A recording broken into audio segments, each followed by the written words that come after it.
مجھے ہمیشہ اپنی امی سے یہ شکایت رہی کہ وہ مجھ سے زیادہ بھائی سے پیار کرتی ہیں۔ امی کے ساتھ سونے کی بات آئی تو دونوں کی ضد میں جیت بھائی کی ہوئی۔ کھانا کھلانے کی باری آئی تو پھر سے وہی ضد اور جیت پھر بھائی کی۔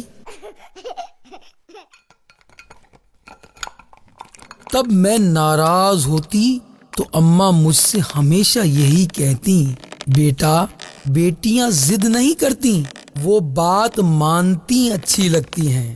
اس وقت میں سوچتی تھی کبھی اچھی بیٹی نہیں بنوں گی، بات نہیں مانوں گی، بہت ضد اور بدتمیزی کروں گی، اور ایسا ہی ہوا۔ میں وقت کے ساتھ ساتھ بہت خود سر، ضدی اور ڈھیٹ سی ہو گئی، کسی کی نہیں سنتی۔ اماں میرے لیے بہت پریشان ہوتی اور کہتی تھی اس لڑکی میں تو پارا بھرا ہے، پارا، نرمی تو اس میں آتی ہی نہیں، پتہ نہیں زندگی میں کیسے چلے گی، کیسے چلے گی۔ اماں گھر میں لڑکیوں کو قرآن پڑھایا کرتی تھی تو میں ان سے کہتی، آپ کیوں پڑھاتی ہیں؟ یہ لوگ اپنی ماں کے پاس کیوں نہیں پڑھتی؟ تو کہتی، میں ان کو پڑھاتی ہوں، یہ میرے لیے صدقہ جاریہ بن جائیں گے۔ میں نے کبھی نہیں سوچا کہ صدقہ جاریہ کیا ہوتا ہے۔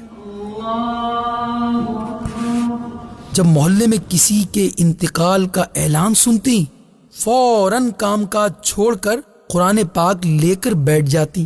میں پوچھتی، آپ کو کیا پتا کس کا انتقال ہوا ہے، اور انتقال ہونے والے کو کیا پتا کہ آپ کون ہیں؟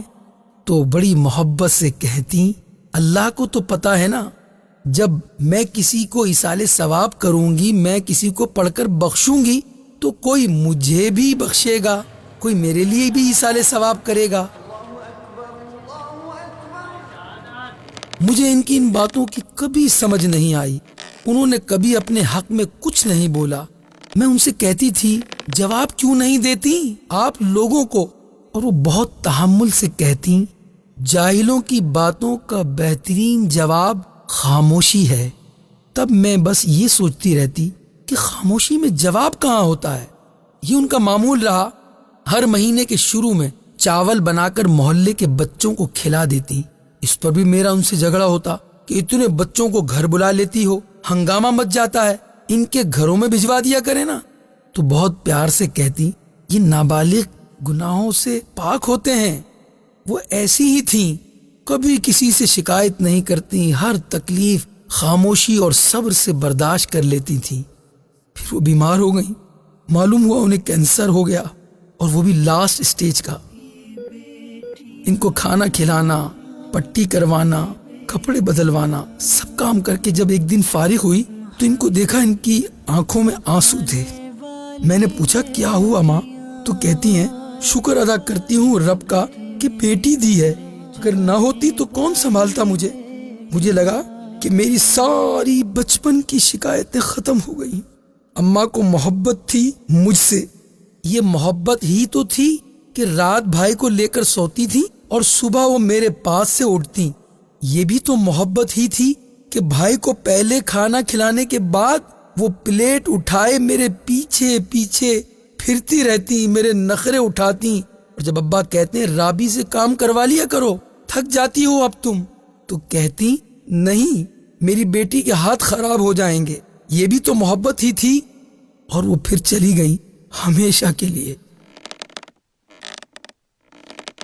آپ کے جانے کے بعد میری ماں، کوئی تبدیلی نہیں آئی مجھ میں جیسے پہلے ہنستی تھی اب بھی ویسے ہی ہنستی ہوں۔ بس اتنا ہوا ہے، پہلے میں ہنستی تھی کیونکہ میں خوش تھی، اب میں ہنستی ہوں کہ لوگ سمجھتے ہیں میں کتنی خوش ہوں۔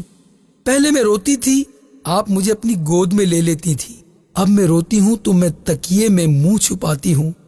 پہلے جب اسکول سے گھر آتی تھی آپ مجھے دروازے پہ ملتی تھی، اب دروازہ بند ملتا ہے۔ پہلے آپ پانی کھانا دیتی تھی، اب میں خود بناتی ہوں۔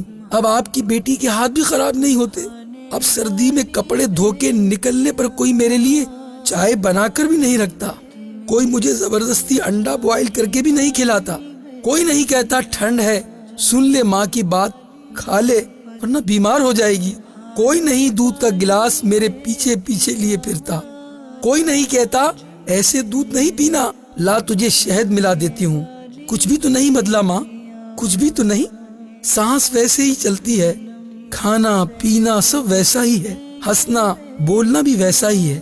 اور نند کہتی ہیں اس کڑی نو کوئی دکھ نہیں مادا۔ اس کو کیا پتا مجھے کتنا برا لگتا تھا کوئی مجھ پہ ترس کھائے۔ مجھے اب بھی برا لگتا ہے، اس لیے کسی کے سامنے نہیں روتی، میں کسی کی فضول باتوں کا جواب بھی نہیں دیتی۔ آپ نے کہا تھا نا کہ جاہلوں کی باتوں کا بہترین جواب خاموشی ہے۔